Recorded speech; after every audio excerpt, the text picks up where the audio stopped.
Olá, sejam todos bem-vindos ao segundo tópico do curso Teoria da Elasticidade. Agora vamos abordar o tensor tensão. Vamos lá? Teoria da Elasticidade. Tópico 2, tensor tensão. Quarta parte, onde vamos estudar os círculos de Mohr. Nesta figura, estamos apresentando os planos principais. O plano OBC, onde está atuando a tensão τ1, que é paralela ao eixo x1. O plano AOC, onde está atuando a tensão τ2, que é paralela ao eixo x2. E o plano ABO, onde está atuando a tensão τ3, paralela ao eixo x3. Agora vamos acrescentar o plano ABC. E neste plano está atuando esta tensão T, que se decompõe em duas componentes. Uma componente na direção Ni, que é perpendicular ao plano ABC, que nós vamos chamar de τ Ni Ni, e uma outra componente na direção Mi, que é paralelo ao plano ABC, e nós vamos chamar de τ Ni Mi. Então, nós temos aqui a tensão aplicada no plano ABC com as suas duas componentes. E nós vamos considerar que as tensões principais τ1 seja maior que τ2 e seja maior que τ3. Vamos iniciar com o teorema de Pitágoras aplicado nesta tensão T. Então, o quadrado do mó desta tensão é igual ao quadrado de τ Ni mais o quadrado de τ Ni Mi, como está escrito aqui. E usaremos também a forma de Cauchy, apresentada nesta segunda equação. Bem, este quadrado de T, que pode ser também escrito como a soma dos quadrados das suas respectivas componentes, pode ser escrito desta forma, usando a forma de Cauchy, e a soma dos quadrados de τ Ni e τ Ni Mi passa a ser escrito assim. E como os planos ortogonais são os planos principais, nós vamos escrever as tensões τ e J desta forma que está aqui, onde ΔJ é o delta de Kronecker, e τ e K, escrito desta maneira, também delta e K é o delta de Kronecker. Assim, a soma dos quadrados de τ Ni e τ Ni Mi passa a ser colocada nesta forma que está aqui. Bem, nós podemos agora desenvolver este quadrado, a soma deste quadrado, tirando parênteses, escrevendo desta maneira, lembrando que índices repetidos subentende somas sobre eles. Então aqui nós temos soma em I, também temos soma em J e soma em K. Lembrando que delta IJ é igual a 1 se igual a J, igual a 0 se for diferente de J. A mesma coisa, o delta K é igual a 1 se for igual a K e 0 se for diferente de K. Dessa maneira, uma das somas vai ser eliminada e ficou estas somas agora em J e em K. Mais uma vez, vamos utilizar esta propriedade do delta de Kronecker e estas duas somas se reduzem a apenas uma, que é a soma em K. De maneira que a soma dos quadrados de τ Ni mais o quadrado de τ Ni Mi é igual a esta soma dos quadrados de TK vezes NiK com K variando de 1 a 3. Por extenso, nós podemos escrever que tal Ni ao quadrado mais tal Ni Mi ao quadrado é igual a esta soma que está aqui, na forma indicial, e podemos escrever também nesta outra forma, em que nós estamos chamando Ni1 de Nix, o Ni2 de Ni Y e o Ni3 de Ni Z. Os três eixos cartesianos x, y e z. Agora vamos usar as equações de transformação geral dos tensores, tensão em um ponto, dada por essa expressão, e fazer esta comparação. O tal primo IJ, quando I for igual a J for igual a Ni, vou escrever desta forma, e o A, IM, a JN, quando I igual a J igual a Ni, passa a ter esta forma. De maneira que, usando a primeira equação, nós temos esta nova expressão aqui embaixo. Depois substituímos as duas equações em cor branca.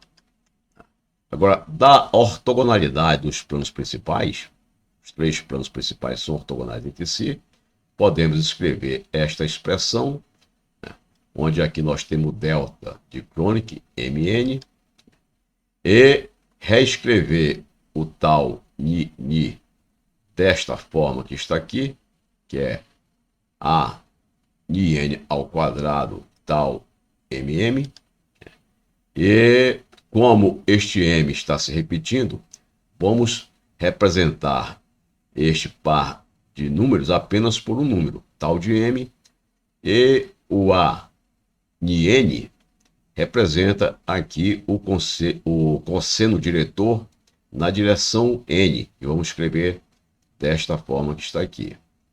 Bem, com isso, a tensão tal Ni, ou seja, a tensão normal ao plano ABC, passa a ser escrita desta forma.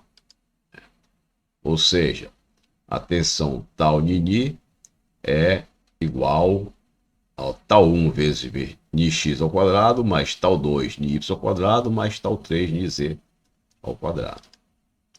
Agora, por outro lado, nós sabemos, nos slides anteriores, que a soma desses quadrados é dada por essa expressão.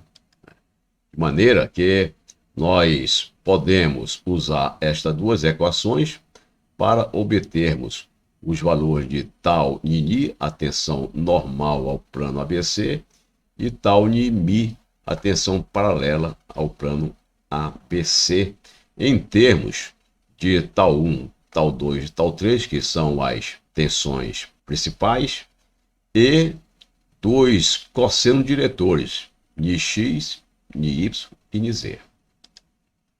Agora vamos ao círculo de Mohr bidimensional.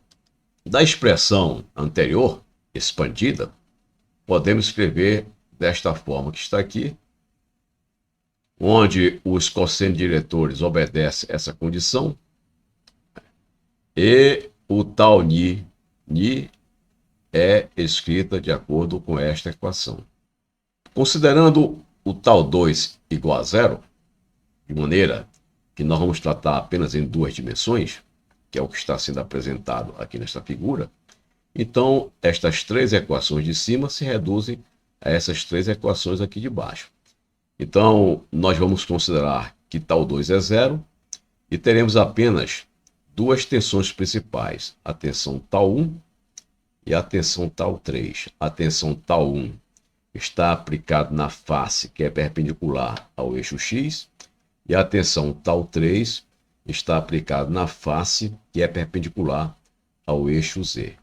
E aqui nós temos o nosso plano. Neste plano, nós temos atuando sobre ele uma tensão T, que se decompõe numa tensão perpendicular a ele, que é a tal Ni, e uma tensão paralela ao plano, que é tal Ni, Mi. Este versor, ele é dado aqui em termos das suas componentes, Nix e Ni Z, em relação ao eixo X e ao eixo Z. Bem, então nós temos aqui essas três equações com essas condições. A primeira Esta equação veio da primeira equação, fazendo tal 2 igual a zero. Esta segunda vem aqui da segunda equação, com y igual a zero. E a terceira vem da terceira equação, com tal 2 igual a zero.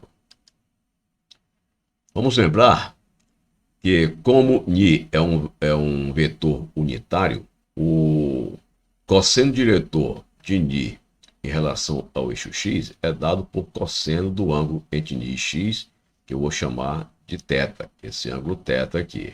E niz vai ser o cosseno do ângulo entre o versor ni e o eixo z, que é este ângulo aqui, que é 90 menos θ. E cosseno de 90 menos θ é seno de θ. Então, nx é cosseno de θ e niz é seno de θ, de acordo com esta figura que eu apresentei ao lado, onde vamos convencionar que tal 1 é maior do que tal 3.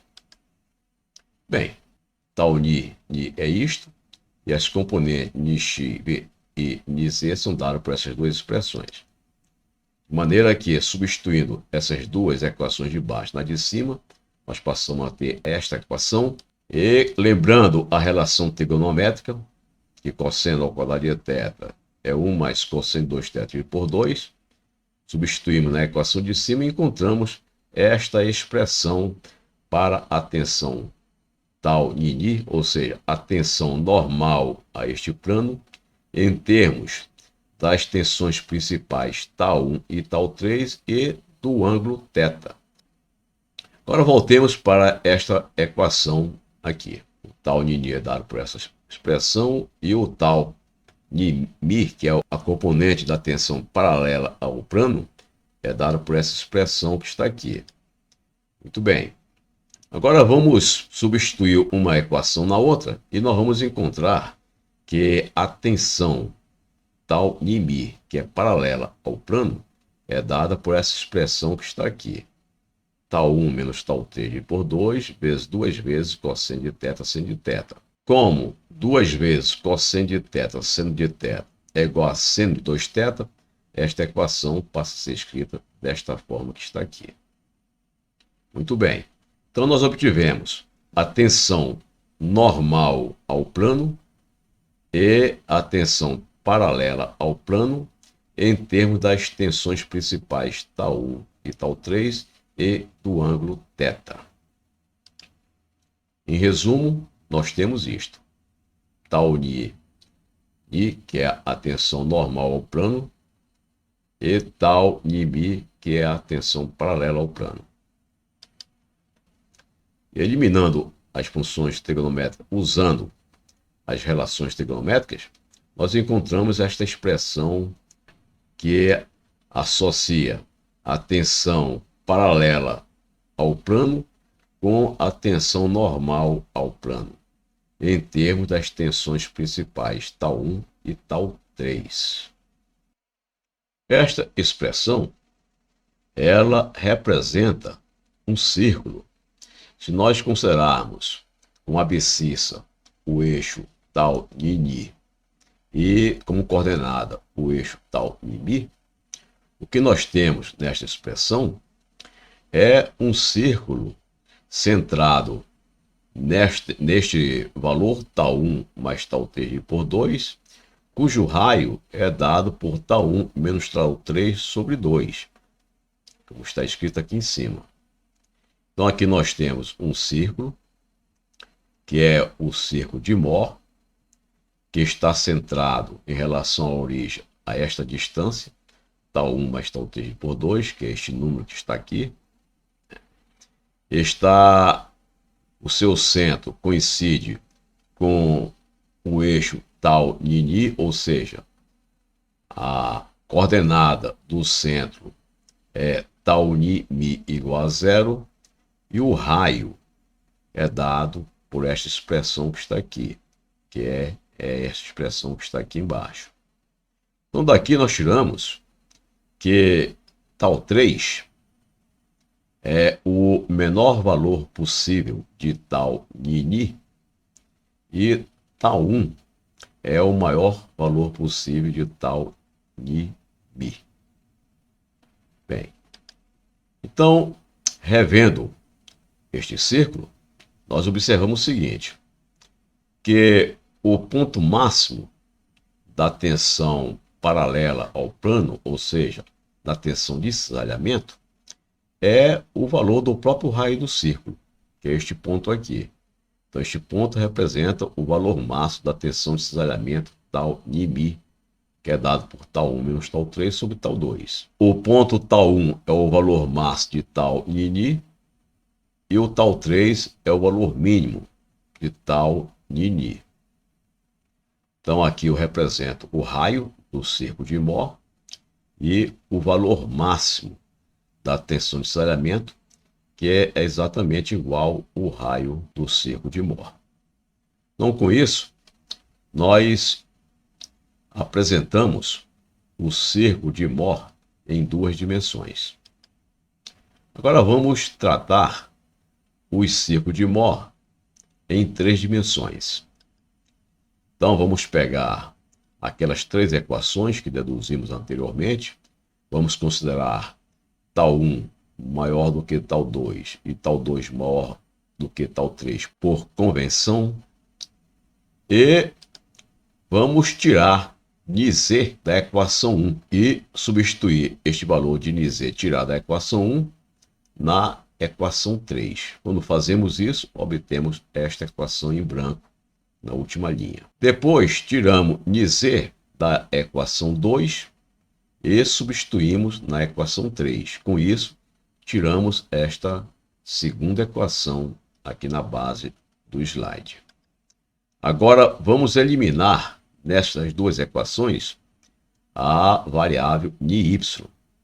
Quando eliminamos a variável νy nessas duas equações, passamos a ter esta equação aqui, que depende apenas da variável νx. Então, nós temos agora, do lado esquerdo, a mesma expressão que tínhamos anteriormente, onde agora, em lugar de tal 1, nós temos tal 2. E do lado direito, temos essa expressão em branco. Novamente, esta equação representa a equação do círculo. Este círculo, definido como um raio R1, dado por essa expressão aqui, que é este raio R1, de maneira que a expressão da primeira linha passa a ser escrita nesta forma. Então, nós temos aqui tal νm ao quadrado, mais tal νm menos este termo ao quadrado, que é igual a R1 ao quadrado, onde o R1 é a parte direita da primeira equação. Então, a esta parte direita da primeira equação, nós estamos chamando de raio R1, deste círculo que está aqui. Bem, agora observemos o seguinte. Este círculo está centrado neste ponto, 1 sobre 2 vezes tal 2 mais tal 3. R1 é o seu raio. E este raio R1 depende de νx, ou seja, o raio R1 varia com este cosseno diretor. Para cada valor do cosseno diretor, nós vamos ter um raio R1 diferente. De forma similar, usando as mesmas equações 1, 2 e 3, podemos encontrar mais dois círculos. O círculo representado pelas equações em verde, que está centrado em tal 1 mais tal 3 por 2, com o raio R2, dado por essa expressão, e o círculo representado pelas equações em azul, que está centrado em tal 1 mais tal 2 sobre 2, cujo raio R3 é dado por essa expressão aqui. Bem, agora vamos considerar que o versor νi é dado por estas variáveis, νx, νy e νz, que são os cossenos diretores. E nós podemos, a partir daí, desenhar o círculo 1. Então, o círculo 1 está centrado neste valor aqui, tal 2 mais tal 3 sobre 2, que é isto aqui, e tem o raio R1, que eu estou marcando aqui. Então, este é o círculo correspondente a estas equações em amarelo. E o raio R1 depende desse cosseno diretor em x. Portanto, o raio R1 pode variar. As equações em verde representam o segundo círculo, que tem o raio R2, está centrado aqui no ponto C2, que é tal 1 mais tal 3 dividido por 2. E o terceiro círculo, que tem um raio R3, representado pelas equações em azul, ele está centrado no ponto C3, que é dado por tal 1 mais tal 2 sobre 2, como eu estou mostrando aqui. E os três círculos podem variar de raio. Esses raios podem variar de acordo com os respectivos cossenos diretores, em x, em y e em z. Não são raios fixos. Então, cada um desses raios pode variar com seus respectivos cossenos diretores, e os cossenos diretores podem assumir esses valores aqui. Como x é um cosseno de um ângulo, e o cosseno de um ângulo varia de menos 1 a 1, então o seu quadrado varia de 0 a 1. Então, o nx ao quadrado varia de 0 a 1, o ny ao quadrado varia de 0 a 1 e o nz ao quadrado varia de 0 a 1. De maneira que esses raios R1, R2 e R3 estão limitados a esses valores dos cossenos diretores. Como os cossenos diretores variam de acordo com essas expressões aqui, então o R1 mínimo é dado por isto, e o R1 máximo é dado por este valor. Eu tirei esses dois resultados da primeira equação para R1. Da segunda equação para R2, tiramos que o R2 mínimo é dado por essa expressão e o R2 máximo dado por esta expressão. E o raio R3, na cor azul, passa a ser escrito com o mínimo e o máximo desta forma. O R3 mínimo é esta expressão e o R3 máximo é esta expressão, de acordo com a variação de nz de 0 a 1. Então, com os raios mínimos e os raios máximos, nós podemos traçar os círculos de Mohr em 3 dimensões. Considerando tal 1 maior que tal 2 e tal 2 maior que tal 3, vamos analisar o caso 1, em que o raio mínimo é dado por esta expressão e o raio máximo dado por esta expressão aqui. Então, com os valores de raio mínimo e raio máximo, e conhecido o centro do círculo, nós podemos desenhar esta figura, onde aqui nós temos o raio mínimo, aqui o raio máximo. O raio mínimo corresponde ao cosseno diretor 0 e o raio máximo corresponde ao cosseno diretor igual a 1. A distância do centro do círculo, a origem é tal 2 mais tal 3 dividido por 2, e o raio máximo do círculo é dado por tal 1 menos tal 2 mais tal 3 dividido por 2, e o raio mínimo é dado por tal 2 menos tal 3 dividido por 2. Bem, com esta figura, fica definido que os pontos onde podem existir as tensões normais e cisalhantes são os pontos representados pela cor amarela. Fora desta região amarela, não existem tensões normais ou cisalhantes. O mesmo tratamento que fizemos para o caso 1, podemos repetir para os casos 2 e 3. Então, fazendo o mesmo procedimento para os casos 2 e 3, nós temos estes círculos aqui, que correspondem ao círculo de raio mínimo e raio máximo para cada um dos três casos: a cor amarela, a cor verde e a cor azul. Bem, feito isso, agora nós podemos determinar quais os pontos deste espaço, tal Nini, tal Nimi, que podem representar as tensões normais e cisalhantes. Então, por exclusão, só pode existir tensões normais e cisalhantes nesta região pintada de marrom. Então, a região pintada de marrom é a região permitida para a existência de tensões normais e tensões cisalhantes. Em resumo, o círculo de Mohr em 3 dimensões é representado desta forma que está aqui.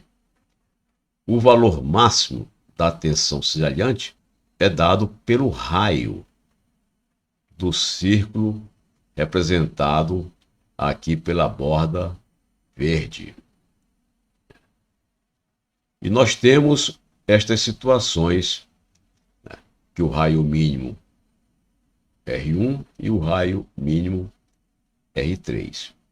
Na região escura, não existe tensões cisalhantes e nem tensões normais. As tensões normais e cisalhantes existem apenas na região marrom. Então, a tensão máxima no círculo de Mohr em 3 dimensões é dada por τ1 menos τ3 dividido por 2, que é o raio máximo, onde o τ1 é a maior tensão no plano principal e τ3 é a menor tensão no plano principal. Bem, agora vejamos o plano da tensão cisalhante principal. Voltemos aqui para as expressões 1 e a expressão 2. A 1 nos dá o círculo de Mohr de raio R1 e a segunda nos dá o valor do raio R1 em termos do cosseno diretor na direção X. Bem, no ponto A, nós temos que tal Nini é dado por isto aqui, exatamente no ponto A, o tal Ni é exatamente este valor aqui. τ1 mais τ3 dividido por 2, que representa o centro, a abscissa do centro do círculo 2, e tal Mi é dado por τ1 menos τ3 dividido por 2, onde Ni é igual a 0. Então, o tal Ni Mi é dado por essa expressão que está aqui, τ1 menos τ3 dividido por 2, que é o valor máximo da tensão cisalhante, que é igual ao raio deste círculo azul. Agora, substituindo esses 3 valores nas 2 primeiras equações, nós obtemos o valor de Nx. Então, Nx é igual a raiz de 2 sobre 2. E a partir deste valor de Nx, usando o fato de que o versor Ni é unitário e que Ni é igual a 0, nós tiramos o valor de Niz. Então, nós temos agora o cosseno diretor Ni é 0, o cosseno diretor Nx é raiz de 2 sobre 2 e o cosseno diretor Niz é raiz de 2 sobre 2. Com isso, nós traçamos esses planos que estão aqui. No plano de cisalhamento máximo, nós temos esta figura que está aqui, considerando que tal Nini é igual a τ1 mais τ3 sobre 2, tal Nimi, τ1 menos τ3 sobre 2, e os 3 cossenos diretores dados por raiz de 2 sobre 2, 0 e raiz de 2 sobre 2.